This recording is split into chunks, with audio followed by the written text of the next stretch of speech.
वाद्य हे वाद्य किंवा कार्यक्रम हा 10 वाजेपर्यंतच असावा। उरलेले 3 दिवस सोडून 3 दिवस फक्त 12 वाजेपर्यंत परवानगी आहे।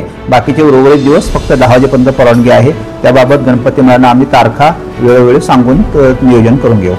आणि या मीटिंग मध्ये मला खास करून सांगायचं की जे मोठ्या मोठ्या मूर्त्या लाख 2-2 लाख रुपयाच्या तुम्ही आणता, तर त्या तुम्ही छोट्या मूर्त्या विसर्जित करून पुण्यासारखं जर सर्व मंडळांनी केलं तर मंडळांना जो वर्गणीसाठी ताण येतो तो सुद्धा नाही येणार। तुमच्या मंडळाची स्थापना कधी झाली? मंडळाची स्थापना होऊन आज 41 वर्ष झाली। 41 वर्ष झाली। 41 वर्षापासून तुम्ही गणपती बसवता? होय होय। जी गणपती असते आमची 10 फुटाची मूर्ती आहे। हो। विसर्जन कधी होतो? विसर्जन अनंत चतुर्थीला।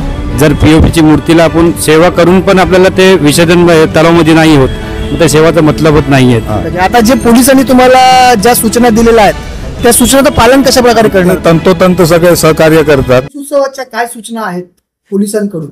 पोलिसांकडून आहेत की सालाबाद प्रमाणे जसं गणपतीचं विरारचं जर पूर्व इतिहास पाहिला तर नक्कीच आजपर्यंतचे सर्व धार्मिक सण इन्क्लुडिंग गणपती सुद्धा शांततेत पार पडलेल्या, कोणत्याही प्रकारचं आजपर्यंत सदरच्या सणाला गालबोट आलेलं नाही। एवढ्या शांततेत आणि सुस्थितीत इथले नागरिक गणपती मंडळ हे त्याचं नियोजन करून एकदम चांगल्या प्रकारे नियोजन करतात। त्यामुळे आजपर्यंत कोणताही अनुचित प्रकार घडलेला नाही। त्याचप्रमाणे त्यांनी ह्या पुढेही तशाच प्रकारे गणपतीचं नियोजन करून सालाबाद प्रमाणे शांततेत व्हावं अशी पोलिसांची गणपती मंडळांना विनंती आहे। त्याप्रमाणे त्यांनी आश्वासन दिलेले आहे। त्यानंतर गणपती बसवणे, गणपतीचं आगमन, गणपतीच्या 10 दिवसाच्या काळामध्ये होणारे सांस्कृतिक सण आणि गणपती विसर्जन ह्या सगळ्या बाबतीत ज्या काय प्रिकॉशन्स घ्यायचे आहेत की जेणेकरून टपो बसू नये, डीजे लावू नये, जे काय सांस्कृतिक कार्यक्रम असतील ते धार्मिक असावेत, ज्यामुळे कोणत्याही समाजाच्या धार्मिक भावना किंवा जाती धर्माच्या धार्मिक भावना बिघडणार नाहीत, ह्याबाबतचं नियोजन करण्याबाबत त्यांना सूचना देण्यात आलेल्या आहेत। त्यानंतर विसर्जन आणि आगमनाच्या ज्या मिरवणुका असतात त्या मिरवणुकांमध्ये सुद्धा त्यांनी शांततेत रस्त्याला वाहतुकीचा अडथळा न होता प्रकारे एक मार्गाने करावे, त्यांना पोलिसाचं पूर्णपणे संरक्षण दिलं जाईल अशा प्रकारे त्यांना सूचना देण्यात आलेल्या आहेत। त्यानंतर इलेक्ट्रिक मंडप, इलेक्ट्रिक मूर्तीची उंची ह्याबाबत सुद्धा त्यांना सूचना देण्यात आलेल्या आहेत। विसर्जनाच्या वेळेला वाद्य डीजेचा अलाउड आहे का आणि किती वाजेपर्यंत वाजवू शकतात असे काय पोलिसांकडून निर्देश दिले? शासनाकडूनच 1.5 दिवसाचा, 7 दिवसाचा आणि 10 दिवसाच्या गणपती करता 12 वाजेपर्यंत परमिशन आहे। त्याचे सगळे शासनाने ते नोटिफिकेशन ऑलरेडी दिलेलं आहे। त्यांना वेळोवेळी त्या मार्गदर्शन त्यांना दिलं जाईल। आणि विसर्जनचं जो आहे वाजवण्याचा डीजे हा ऑलरेडी सुप्रीम कोर्टाच्या आदेशाप्रमाणे डीजे ही पद्धत संकल्पनाच पूर्णपणे बंद आहे ऑल ओव्हर इंडियामध्ये। डीजे हा आणि रात्री बाकीचे जे शासनाने ठरवून दिलेले आहेत 12 वाजेपर्यंतचे दिवस आणि बाकीच्या दिवशी 10 वाजेपर्यंत वाजवले जाईल। आणि जो शांततेचा जो डेसिबल आहे त्या डेसिबल मध्ये त्यांनी वाजवावे असे त्यांना।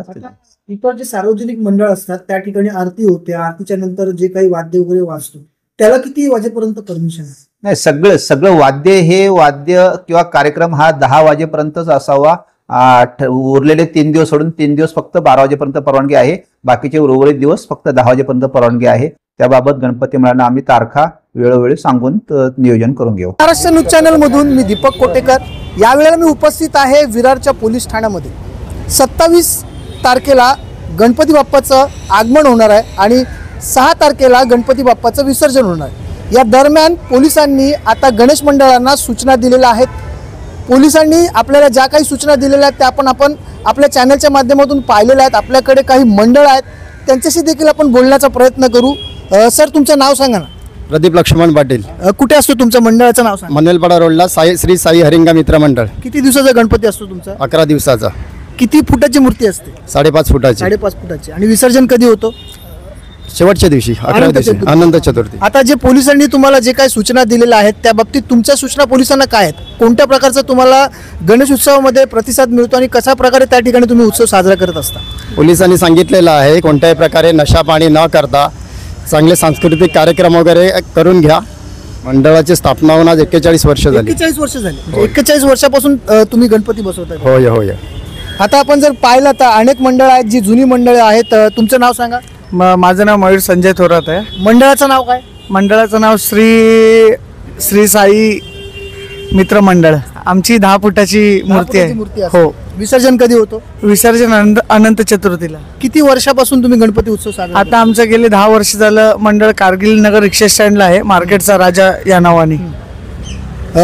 आपल्यासोबत यावेळेला मनीष राऊत देखील आहेत. राऊत साहेब, तुमचा पण गणपती त्या ठिकाणी असतो. किती फुटाची तुमची मूर्ती असते? आम्ही ज्याप्रमाणे पुण्यामध्ये मूर्ती विसर्जित करून नाही आणतात, आमच्या मंडळाने एक थीम केलं. आम्ही फायबरची मूर्ती केली. आज 8 वर्ष झाले, 9वं वर्ष आहे. तर आमची 12.5 फुटाची मूर्ती आम्ही मिरवणुकीत नेतो, पण आम्ही इको फ्रेंडली 2.5 फुटाची मूर्ती असते ती विसर्जित करतो.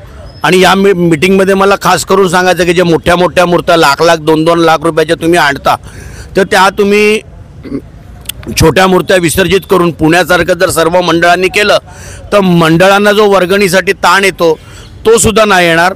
आणि ते मूर्ती लिफ्ट करण्यासाठी असतो फोरक्लिप, तर ती सगळीकडे उपलब्ध असावी. मोठ्या मूर्तींमुळे गेल्या वर्षी जो अपघात झाला होता, एका मुलाचा इकडे मृत्यू झाला टोटाळे तलावावर, तर तसं न होता महानगरपालिकेला माझी विनंती आहे. साहेबांनी तर आम्हाला, तुरे साहेबांनी सगळ्या सूचना दिलेल्या आहेत, त्याचं आम्ही तंतोतंत पालन करू. पण जे मूर्तीसाठी लिफ्टर असलं पाहिजे, गेल्या वर्षी ज्याचा नाहक जीव गेला तसं होता नाही, आणि याची दक्षता आम्ही सर्व मंडळं घेणार आहोत.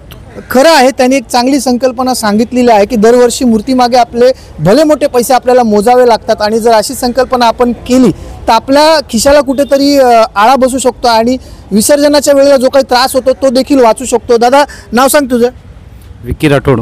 विकी, तुमची गणपती साडू मातीची असते, किती फुटाची असते? 3 फुटाची असते. कुठे असतो तुमचा मंडळ? कारगिल नगरला. कारगिल नगरला. विसर्जन कधी करता तुम्ही? विसर्जन 5व्या दिवशी करतात 5व्या आम्ही. दिवशी करता. हो. साडू मातीच्या मूर्ती आणि प्लास्टर ऑफ पॅरिसच्या मूर्तीमध्ये काय फरक वाटतो तुम्हाला? साडू माती मूर्ती आम्ही सगळं पुराणे मिळून केलं की का सेवा एवढी करतात, आणि त्याला आपल्याला कसं माहिती आहे, जर POPची मूर्तीला आपण सेवा करून पण आपल्याला ते विसर्जन तलावामध्ये नाही होत, मग त्या सेवाचा मतलबच नाही आहे, म्हणजे ती विरघळत नाही. वेगळत नाही मतलब. दादा, तुमचं नाव सांगा? माझं नाव अनिल कावणकर आहे. कुठे असतो तुमचं मंडळ? आमचं मंडळ राजाधिराज टावर 11 मित्र मंडळ आहे, विरार इस्ला सबवेजवळ. किती दिवसाचा असतो गणपती? आमचा 11 दिवसाचा गणपती असतो. 11व्या दिवशी विसर्जन करतो. हा, 11व्या मूर्ती दिवशी. किती फुटाची असते? मूर्ती आमची 5-5.5 फूट. 5-5.5 हा. फुटाची. आता जे पोलिसांनी तुम्हाला ज्या सूचना दिलेल्या आहेत त्या सूचनाचं पालन कशा प्रकारे करणार? तंतोतंत सगळे सहकार्य करतात, आजूबाजू सोसायटी वगैरे सुद्धा, मंडळातली महापौर वगैरे, त्या हिशोबाने व्यवस्थित सर्व होते. आज विरारच्या पोलीस ठाण्यामध्ये ही सभा जी आहे ती पार पडली. त्यामध्ये पोलिसांनी चांगल्या प्रकारच्या सूचना ज्या आहेत त्या गणेश मंडळाला दिलेल्या आहेत. कशा पद्धतीने उत्सव साजरा करावा याचं मार्गदर्शन देखील विरारचे पोलीस निरीक्षक तुरे साहेबांनी दिलेलं आहे. असं असताना आता पाहण्यासारखं ठरेल की येणाऱ्या गणेश उत्सवामध्ये हे मंडळ या सगळ्या गोष्टींचं पालन कशा प्रकारे करते. Top 10 Maharashtra news, Vasai Virar.